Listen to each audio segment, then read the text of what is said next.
ఇప్పుడు రేవంత్ రెడ్డి గారిని కలవడానికి అంటే మర్యాదపూర్వకంగా కలవడానికి కూడా చిత్ర పరిశ్రమలోని పెద్దలందరూ కూడా కదులుస్తున్నారు, మనం చూస్తూనే ఉన్నాం.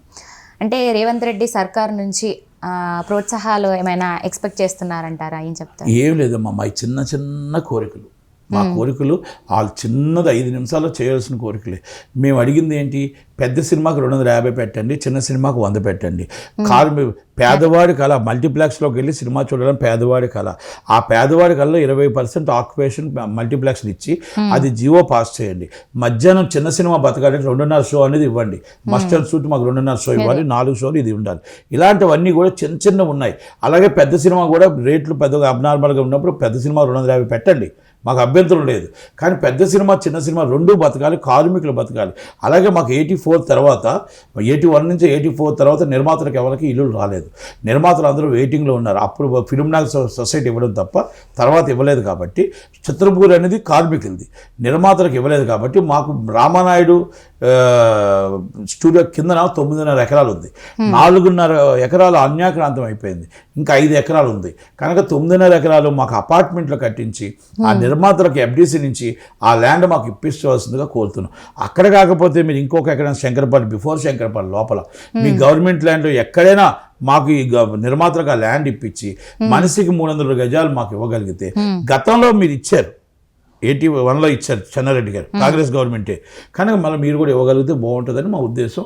అది కంపల్సరీ చెయ్యాలి. మోహన్ బాబు గారు ఆయన ఫ్యామిలీ మొత్తం కూడా అంటే గత ఎన్నికల్లో వైసీపీకి మద్దతు అయితే తెలిపారు.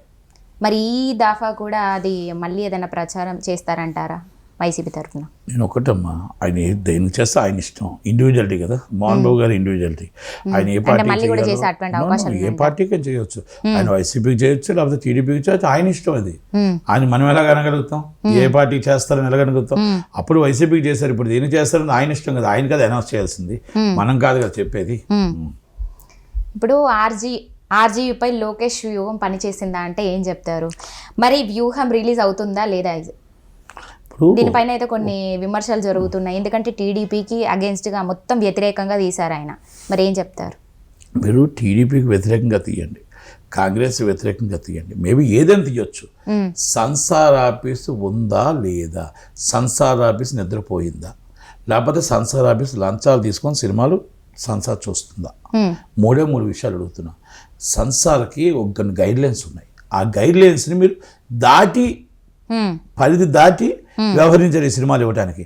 అంటే నాట్ ఓన్లీ నేను వ్యూహం కోసం చెప్పట్లా, ప్రతి సినిమా కూడా మీరు సమాజానికి ఏం కావాలి, సమాజంలో మనం ఏది చూస్తే పిల్లలు పాడైపోతారు, ఏది చూస్తే డ్రగ్స్ అనేది ఎలాగే మనం కొన్ని ఉన్నాయి, కొన్ని మత్తు పదార్థాలు అనేది, కొన్ని మత్తు టోటల్గా సెక్స్ అంటే రొమాంటిక్ సీన్స్ అనేది, మళ్ళీ అలాగే హరర్స్ ఎక్కువ ఉన్నది, మనకు పొలిటికల్గా ల్యాండ్ ఆర్డర్ ప్రాబ్లం వచ్చేవి, మనుషులు పోలిన మనుషులు ఉండేవి, ఆ మనిషిని ఇమిడియేట్ చేసేవి, కొన్ని రేపు ఉదయం ప్రాబ్లం వస్తుంది. ఎందుకంటే మన సమాజంలో ప్రధానమంత్రి గారు ఉన్నారు, ప్రధానమంత్రి గారు సేమ్ ప్రధానమంత్రి గారు పేస్ పెట్టి అలా మనం అక్కడ పెట్టి ఆయన ఇమిటేట్ చేసేది, ఆయన మనం బ్యాడ్ పాప్కార్న్ చేసేది, ఎలాంటివి చేస్తే సోషల్ మీడియాలో డిప్రమేషన్ వేస్తాం, కేసు రిజిస్టర్ చేస్తాం, ఇలా చాలా ఉన్నాయి. సినిమా మీద ఎందుకు చేయకూడదు? అలా సెన్సార్లో ఇవన్నీ చెక్ చేసుకోకుండా, గైడ్లైన్స్ చూడకుండా సెన్సార్ ఇవ్వడం అనేది ఫస్ట్ తప్పు. అలా చేసేటప్పుడు వాళ్ళ మీద, సెన్సార్ మెంబర్ల మీద, సెన్సార్ ఆఫీసర్ మీద, ఆ డైరెక్టర్ మీద కేసు రిజిస్టర్ చేయాలి. మరి అంతే కదా. సమాజంలో రేపు సినిమా బయటకు వచ్చిన తర్వాత చంద్రబాబు నాయుడు గారి మీద ఏమైనా ప్రాబ్లం జరిగింది కాబట్టి ఆ కార్యకర్తలు రియాక్ట్ అవ్వచ్చు, పవన్ కళ్యాణ్ గారి మీద కార్యకర్తలు రియాక్ట్ అవ్వచ్చు, అంటే ల్యాండ్ ఆర్డర్ ప్రాబ్లం వస్తుంది. ఇలాంటివన్నీ చూడాల్సిన బాధ్యతే సెన్సార్ బోర్డు అంటారు. అది స్వయంగా వాళ్ళ సెంట్రల్ సెన్సార్ బోర్డు చెక్ చేసుకోవాల్సిన బాధ్యత ఉంది. అంటే వాళ్ళకి ట్రైనింగ్ లేదా, వాళ్ళకి అవగాహన లేదా? ఈ మధ్యకాలంలో వచ్చిన ఐఆర్ఎస్ ఆఫీసర్స్ అంతా ఏం చేస్తున్నారు? వాళ్ళు సినిమా చూసామా, ఇచ్చామా సర్టిఫికేట్ అని చూస్తున్నారా తప్ప, నాట్ ఓన్లీ ఈ సినిమా, ప్రతి సినిమా కూడా అలాగే ఉంది. మొన్న పుష్ప, ఎర్రచందనం మనమైనా సమాజానికి పనికొచ్చేదా? ఆ దాంట్లో మనం సమంత సాంగ్ ఎంత చండాలంగా ఉంది. అంటే అసలు ఏం చూస్తున్నారు మీరు? సెన్సార్ ఎక్కడ చూస్తున్నారు మీరు? గైడ్లైన్స్ ఏది? మీ బుక్ ఏది? అంటే ఇప్పుడు మీరు చెప్పినట్టుగా ఇట్లాంటివన్నీ కూడా ఎవరు ఎంకరేజ్ చేస్తున్నారు అంటారు, ముఖ్యంగా సినీ ఇండస్ట్రీ తరఫున? సినిమా ఇండస్ట్రీ తరఫున ఏముండదమ్మా. ఇప్పుడు మీకు 2 విషయాలు ఉన్నాయి. వాళ్ళకి అలాంటి సెన్సార్ ఆఫీస్కి అవగాహన లేకపోయి ఉండాలి, లేదా డబ్బుల ప్రభావం పనిచేయాలి. ఈ రెండే ఉండాలి. ఈ రెండిట్లో ఏదో ఒకటి ఈ రెండిట్లో జరిగితేనే కదా సినిమాలు బయటకు వస్తాయి. అవును. ఇప్పుడు మీరు ఎట్లగా మీ సంసారంలో మేమే రాజు, మేము ఈ సినిమా సంసార సర్టిఫికేట్ ఇస్తే ఏమైనా చెల్తుందంటే కోర్టులు కూడా ఇన్వాల్వ్ అవ్వక తప్పదు. అందుకే కోర్టు మన ఇన్వాల్వ్ అయింది, సంసార సర్టిఫికేట్ రద్దు చేసింది. ఎందుకు రద్దు చేసింది సంసార సర్టిఫికేట్? ఇప్పుడు సమాజంలో రేపు ఏమైనా ప్రాబ్లం వస్తే ఒక బాధ్యతగా సీనియర్ వ్యక్తి అలాంటి వ్యక్తులందరినీ కూడా మేము ఇమిటేట్ చేసుకుంటూ మన రాజకీయం చేయండి, ఇష్యూస్ బేస్డ్ రాజకీయం చేయండి. అలాగే ఇష్యూస్ బేస్డ్ మీరు రాజకీయాల్లో ఎన్నో సినిమాలు వచ్చాయి రాజకీయాల మీద అన్నట్టు అన్ని సినిమాలు మీరు తీయొచ్చు. మరీ వల్గర్గా ఇష్టం వచ్చిన చండాలంగా సినిమా తీయడం అనేది నాట్ కరెక్ట్. కనుక సంసారం మెయిన్ డైరెక్టర్ మన ఇష్టం వచ్చిన సినిమా తీస్తామమ్మా, ప్రొడ్యూసర్ మన ఇష్టం తీస్తాం, దాన్ని చెప్పాల్సిన బాధ్యత ఎవరికి ఉంది?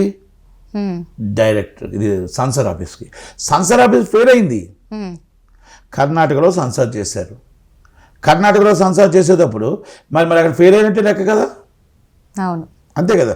ఫెయిల్ అయ్యాను ఉండాలి, ఇంప్లుయెన్స్డ్ అయ్యాను ఉండాలి. అవును, రెండిట్లో వాళ్ళకి అవగాహన లేకపోయి ఉండాలి, లేకపోతే ఇంప్లుయెన్స్డ్ అయ్యి ఉండాలి. ఈ రెండిట్లో అయితేనే ఈరోజు కోర్టు వారు ఆ తీర్పు ఇచ్చారు. లేకపోతే ఎందుకు ఇస్తారు? అభిప్రాయం పడ్డారు కదా. అది లోకేష్ గారు గెలుపా వాటమా కాదమ్మా, సమాజంలో ఇలాంటి కరెక్ట్ కాదు అనే ఉద్దేశం, అంతే తప్ప ఎంకరేజ్ చేయకూడదు. రేపు ఉదయం కార్యకర్తల మనోభావాలు దెబ్బతింటాయని ఆలోచనతో ఆయన చేస్తుంటారు తప్ప దాన్ని ఏమి ఆయనకి గెలిపేముంది వాటమేముంది, అంతే తప్పేం లేదు. అంటే ఆర్జీవి గారు చేసిన సినిమాలకి మీరు గతంలో కొన్ని ప్రొడ్యూస్ చేశారు. మరి ఇప్పుడు ఇట్లా వ్యూహం ద్వారా ఇట్లా అంటే వ్యతిరేకత కావచ్చు, చూపడం కావచ్చు, మరి దీనిపైన మీరు ఏమైనా ఫైట్ చేస్తున్నారా? నేనేం చేయట్లేదు. ప్రొడ్యూస్ చేసాము. ప్రొడ్యూస్ చేసేటప్పుడు కూడా పద్ధతిగా చేస్తాం. అదే ఈ విధంగా మేము మా సినిమాలు ఆగలేదు, అబ్జర్వ్ చేసుకోండి. మా సినిమాలు ఆగలేదంటే అర్థం ఏంటి? రాజకీయాలు చేయండి,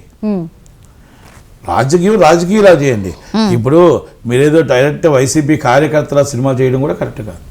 అంటే వైసీపీ కార్యకర్త అయిన TDP board member and YCP YCP వాళ్ళది సినిమాది కనుక అది అంటే ఒక పార్టీ మీద ప్రభావం చూపిస్తుంది. ఒక పార్టీ క్యాండిడేట్ని అసభ్యకరంగా చూపించడం అనేది కరెక్ట్ కాదు. అది పెట్టి ఇప్పుడు వర్మపై జగన్ సీరియస్ అయ్యారనే ప్రచారం అయితే జరుగుతుంది.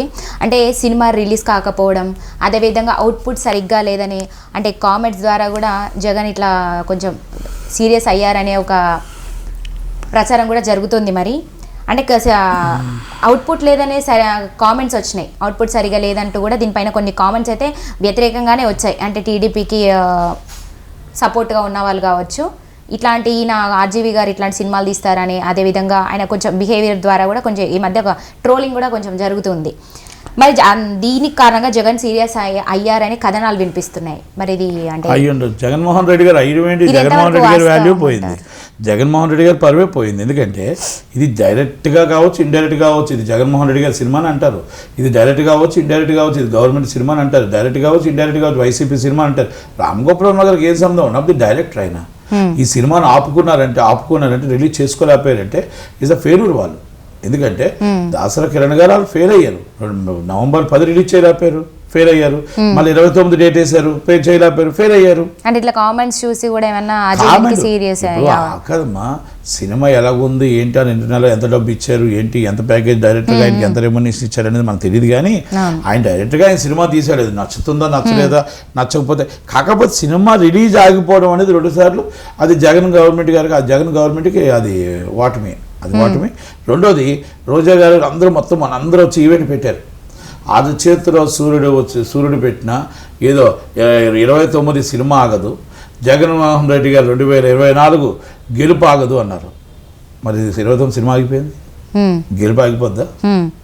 రోజా గారు సమానం చెప్పాలి దానికి, అంబటి రాంబాబు గారు సమానం చెప్పాలి, మళ్ళా చెప్తారంటారా వీళ్ళంతా? ఇప్పుడు మీరు ఏం చెప్తారు? సమాధానం చెప్తారు కదా, ఏం సమాధానం చెప్తారు? అది ఏం చెప్పాలో తెలియని పరిస్థితులు వాళ్ళు ఆ సీట్ నా సీట్ ఉంటుందో లేదో పరిస్థితులు. ఏదో మైక్ ఎక్కారు, మైక్లో వాగేసారు, అయిపోయింది. ఇప్పుడు అది వాళ్ళ పరిస్థితి వాళ్ళకి అర్థం కావట్లేదు. ఇప్పుడు అడిగారు అనుకోండి, మీరు వెళ్ళి మైక్ ఎట్టారు అనుకోండి, ఉండమ్మా నా సీట్ ఉందో లేదో నాకే తెలియట్లేదు, ఇప్పుడు నేను దీనికోసం ఏం మాట్లాడతానంటారు. అదేదో రామ్ గోపాల్ అని అడుక్కోండి, ఇప్పుడు నన్ను అడగండి అంటారు. ఆ రోజు ఏదో నాకు మైక్ ఇచ్చారు, నేను మాట్లాడాను, నాకేం తెలుసు అంటారు. అంటే మాట్లాడేటప్పుడు మనం అచ్చిదూసి మాట్లాడాలి. సినిమాని ఎప్పుడైతే వాటం ఒప్పుకోవాల్సిందే. రెండు సార్లు సినిమా రిలీజ్ అవ్వలేదు, వాటం ఒప్పుకోవాల్సిందే దానికి. అంటే ఇక ఫెయిల్ అయిపోయినట్టే కదా లెక్క. అది జగన్మోహన్ రెడ్డి గవర్నమెంట్ కానీ వైసీపీ గవర్నమెంట్ కానీ ఫెయిల్ అయినట్టు లెక్క. అది ఆల్రెడీ ఆర్జీవి గారికి సంబంధం ఉండదు. ఆర్జీవి గారు సినిమా తీసి ఇచ్చేది అంతే. అదే నిర్మాత ఆయన ఫెయిల్ అయ్యాడు, ఆయన గవర్నమెంట్ ఫెయిల్ అయింది. అది ఇప్పుడు మహేష్ బాబు గారు త్రివిక్రమ్ గారి మూవీలో గుంటూరు కారంలోని ఓ సాంగ్ అయితే రిలీజ్ అయ్యింది, కుర్చీ మడత పెట్టే సాంగ్. ఈ సాంగ్లో అంతా కొంచెం బూతు పదాలతో నిండి ఉందని చెప్పేసి నెటిజన్లు కూడా ట్రోల్ చేస్తున్నారు. అదేవిధంగా త్రివిక్రమ్ లాంటి డైరెక్టర్, మహేష్ బాబు లాంటి హీరో ఇట్లాంటి సాంగ్ ఎట్లా చేశారంటూ కూడా మండిపడుతున్నారు. మరి అంటే ఎట్లా చూడాలంటే ఇందాక మీకు అదే చెప్పా కదా, మేము ఏదైనా తీస్తాం, మేము ఏదైనా చేస్తాం. కేసు పెట్టడానికి పోలీసు వాళ్ళు ఉన్నారు. ఈ సినిమాకి సెన్సార్ చేయడానికి సెన్సార్ ఆఫీస్ ఉంది. సెన్సార్ ఆఫీస్ ఫెయిల్ అయింది కాబట్టే ఇలాంటివన్నీ వస్తాయి. సెన్సార్ ఆఫీస్ అంటే అడ్డుకట్టు ఉంది. సెన్సార్ ఆఫీస్ ఎలాంటి చర్యలు తీసుకోవాలంటారా? చర్యలు తీసుకోవాలనేది కాదు, సెన్సార్ ఆఫీస్ లేదు. సెన్సార్ ఆఫీస్ వాళ్ళకి ఏం తెలియట్లేదు. ఆమె ఎవరో ఇక్కడ ఉన్నారు, ఆమె రైల్వే నుంచి వచ్చింది, ఆమెకు అవగాహన లేదు, ఆలోచన లేదు. ఆమె సెన్సార్ ఏం చేస్తుందో తెలియట్లేదు. వస్తుంది మార్నింగ్ ఏదో కూర్చున్నాం సెన్సార్ చేస్తున్నాం, ఆ సెన్సార్లో ఏదో వస్తున్నారు, ఏదో మాట్లాడుతున్నారు, వాళ్ళందరూ నాకు ఫోన్ చేస్తున్నారు, రికమెండ్ చేస్తున్నారు, నేను చాలా గొప్ప అనుకుంటున్నారు. ఆమె సెన్సార్ చేసి మామూలు సర్టిఫికేట్ ఇచ్చి వెళ్ళిపోతుంది తప్ప కరెక్ట్గా ఆమె సినిమా గైడ్లైన్స్ ప్రకారం సినిమా చూస్తే ఇలాంటి వలగరువన్నీ రావు. ఇప్పుడు ఆమె సినిమా చూస్తే ఇలాంటివన్నీ రావు. 100% సమాజానికి నష్టమే, అది సమాజానికి నష్టమే. కనుక అందుకే వీళ్ళకి ట్రైనింగ్ ఇవ్వాలంటే నేను అనురాగ్ ఠాగూర్ గారికి రిక్వెస్ట్ ఏంటంటే, ప్రసన్న జోషి గారికి రిక్వెస్ట్ ఏంటంటే, ఇక్కడ వచ్చిన ఎవరైతే సెన్సార్ ఆఫీసర్ వచ్చారో ఆమెకు ట్రైనింగ్ ఇవ్వాలి. అలాగే వచ్చిన మెంబర్లకు కూడా ట్రైనింగ్ ఇచ్చి ఏ గైడ్లైన్స్ ఏంటి అనేది ఒక 2 నెలలు ముందు ట్రైనింగ్ నడిపి వాళ్ళకి అక్కడి నుంచి అప్పుడు షూటింగ్ సినిమాలు చేస్తే బాగుంటుందేమో నా ఆలోచన. ఎందుకంటే వాళ్ళు ఈ మధ్యకాలంలో మొత్తం అన్నీ కూడా ఇలాగే వచ్చాయి. మీకు అందుకే కదా పుష్ప చెప్పాను, ఇంకోటి చెప్పాను, ప్రతి దాంట్లో కూడా ఇది ఆల్రెడీ ఇయే ప్రాబ్లమ్స్ ఉన్నాయి. అయితే సరిగ్గా గుంటూరు కారం విడుదల రోజే మహేష్ బాబు గారికి పోటీగా హనుమాన్ అదేవిధంగా మిల్లర్ లాంటి సినిమాలు కూడా సిద్ధమవుతున్నాయి ఆ రోజు విడుదలకి. మరి ఇది ఏమైనా అంటే ఇండస్ట్రీపై ఏదైనా నెగిటివ్గా మారేటువంటి అవకాశం ఉందంటారా? అందరూ యూగోల్కి వస్తారు. రెండోది పండగ డేటు మీరైనా మేము ఉండాలి, మేము చేస్తాం రిలీజ్ అని అందరూ కూడా మొత్తం 5 సినిమాలు చేస్తారు. మిల్లర్ అంటే ఇప్పుడు 6 సినిమాలు అవుతున్నాయి. అవును, 6 సినిమాలు రిలీజ్ అవుతాయి. సరిగ్గా గుంటూరు కారం రిలీజ్ రోజే ఉన్నాయి ఇవన్నీ పోటీగా రిలీజ్ అవ్వచ్చు, లేకపోతే ఇంకో సినిమా అవ్వచ్చు. ఒక 12 ఉన్నాయి, 13 ఉన్నాయి, 14 ఉన్నాయి. అన్ని 12, 13, 14 సినిమాలు రిలీజ్ ఉన్నాయి. ఎందుకంటే పండగ డేట్ అదే కాబట్టి ఆ పండగ డేట్లో వస్తాయని అనుకుంటున్నారు కాబట్టి మనం ఏం చేయలేం. వాళ్ళు దాన్ని ఆపలేం మనం. ఎందుకంటే వాళ్ళు యూగోలు వచ్చాయి, అందరికీ హార్ట్ అయ్యి అందరికీ థియేటర్లు ఎత్తుక్కుంటున్నారు. దానికి మొత్తం ఒకటే డిస్ట్రిబ్యూటర్, ఒకటి సునీల్, ఒకటి దిల్రాజు గారు. ఇప్పుడు ఆ థియేటర్లను ఆలాలో అడ్జస్ట్ చేసుకోవాలి. అది చిన్న సినిమాకి పెద్ద సినిమాకి అందరికీ అడ్జస్ట్మెంట్లు చేయాల్సిందే. ఇప్పుడు టీడీపీలో జాయిన్ అవుతానని అనౌన్స్ చేశారు కదా, అంటే పాలిటిక్స్లోకి వెళ్ళాలనే ఆలోచన అంటే ఎట్లా కలిగిందండి? నాకేం లేదు, నేను ఆల్రెడీ ఇప్పటి నుంచో ఆసక్తి ఎట్లా కలిగిందండి? కాదు 30 సంవత్సరాల నుంచి పాలిటిక్స్లో ఉన్నా నేను పుట్టింది కాంగ్రెస్, పెరిగింది కాంగ్రెస్. 2018 రిజైన్ చేశాను. ఆంధ్రప్రదేశ్లో విభజన కరెక్ట్గా లేదు అనే ఉద్దేశంతో కాంగ్రెస్ని ఆంధ్రప్రదేశ్లో చంపేశాననే ఉద్దేశంతో నేను రాజీనామా చేశాను తప్ప నేను యూత్ కాంగ్రెస్ చేశాను, అన్నీ చేశాను. నేను ఆల్రెడీ విశాఖపట్నం నుంచి కాంగ్రెస్ పార్టీ నుంచి ఉన్నాను తప్ప నాకు ఈ కాంగ్రెస్ పార్టీ ఏం కొత్త కాదు. కాంగ్రెస్ పార్టీ నుంచి ఈరోజు నేను టీడీపీకి ఎందుకు జాయిన్ అవుతాను త్వరలో అనంటే, నాకు మొన్న ఏదైతే పరిణామాలు చూస్తానో ఈ జగన్మోహన్ రెడ్డి గారి పాలన చూసి ఆ వ్యతిరేకంగా మనకేంటంటే నట్టుకుమార్కు 4 ఓట్లు రావన్నారు. నట్టుకుమార్ ఎందుకు పనికిరాడన్నారు విజయసాయి రెడ్డి. అంటే బయట అన్నాడు, ఆయన డైరెక్ట్గా అన్నాడో లేదో తెలియదు. అలాంటిది ఓకే 4 ఓట్లు వస్తాయి, నా వల్ల 4 ఓట్లు పోతాయో, 4 ఓట్లు లేదు పోవు, 4 ఓట్లు రాకపోవచ్చు, పోసానికి కృష్ణమూర్తి వల్ల 4 ఓట్లు పోతాయి. ఈజ్ అ కన్ఫర్మ్ మహిళలు ఓటు వేయరు. కనుక ఇలాంటివన్నీ ఉన్నాయి. దాని మీద త్వరలోనే చంద్రబాబు నాయుడు గారిని కలిసిన తర్వాత ఆ నిర్ణయాన్ని బట్టి నేను ఆ పార్టీలో జాయిన్ అయ్యి ఆయన ఏది ఇస్తే దాన్ని చిరసావహించి కూడా పాటిస్తాను. అంటే ముఖ్య కారణం ఏంటంటారు? టీడీపీలోనే లేదు, నేను వైసీపీకి యాంటీగా చేయాలని డిసైడ్ అయ్యాను. వైసీపీ కోసం ఆంధ్రప్రదేశ్ అంతా తిరగాలని డిసైడ్ అయ్యాను. ప్రతి దగ్గర అందుకే మన శ్రీకాకుళం ప్రెస్ మీట్ పెట్టాను, నేను చోడవరం ప్రెస్ మీట్ పెట్టాను. రేపు కాకినాడ 2 రోజుల తర్వాత కాకినాడ పెడుతున్నాను, రాజమండ్రి పెడతాను, ఏలూరు పెడతాను, భీమవరం పెడతాను, విజయవాడ పెడతాను, గుడివాడ పెడతాను, గుంటూరు పెడతాను, తెనాలి పెడతాను, బాపట్ల పెడతాను, నెల్లూరు పెడతాను, కావలి పెడతాను, తిరుపతి పెడతాను, చిత్తూరు పెడతాను, రేపు కడప పెడతాను, పొద్దుటూరు పెడతాను, కర్నూలు పెడతాను, నంద్యాల పెడతాను, అనంతపురం పెడతాను, తాడిపత్రి పెడతాను, అన్నీ కూడా పెడతాను. ప్రతి దాంట్లో కూడా ప్రెస్ మీట్ పెట్టి ఇక్కడ ఎలా జనసేన టీడీపీ కలగా ఉండాలి. వాళ్ళు ఓట్ ఈజ్ వాల్యుబుల్. ఒక్క ఓటు కూడా మనకు చాలా వాల్యూ. మీ ఇద్దరు కలయికలో ఎవరు క్యాండిడేట్ ఇచ్చినా గెలిపించుకోవడానికి మనం దగ్గరుండి సాయశక్తిలో ప్రయత్నం చేసి ఆ క్యాండిడేట్ని గెలిపించగలండి. మీ నాయకులు పవన్ కళ్యాణ్ గారు కానీ చంద్రబాబు నాయుడు గారు కానీ ఇచ్చిన ఆదేశాల మేరకు ఎలాగైనా సరే ఆ ఒక్క ఓటు కూడా పోకుండా బూతు దాకా తీసుకెళ్ళి ఆ అక్కని, ఆ చెల్లిని, ఆ అవ్వని, ఆ అన్నని తీసుకెళ్ళి ఓటు వేయించి మన పార్టీకి ఏ క్యాండిడేట్ నుంచి ఆ క్యాండిడేట్కి ఓటు వేయించి దగ్గరుండి గెలిపించవలసిన బాధ్యత వాళ్ళ మీద ఉంది. కాబట్టి ఆ వాలంటీర్స్కి వాళ్ళందరికీ కూడా ఈ కేసులకి భయపడకండి. ఈ లోకల్గా కేసులు పెట్టినా లేకపోతే రౌడీజం చేస్తానన్నా భయపడకండి. ఇంకా 3 నెలలు మనం కష్టపడండి.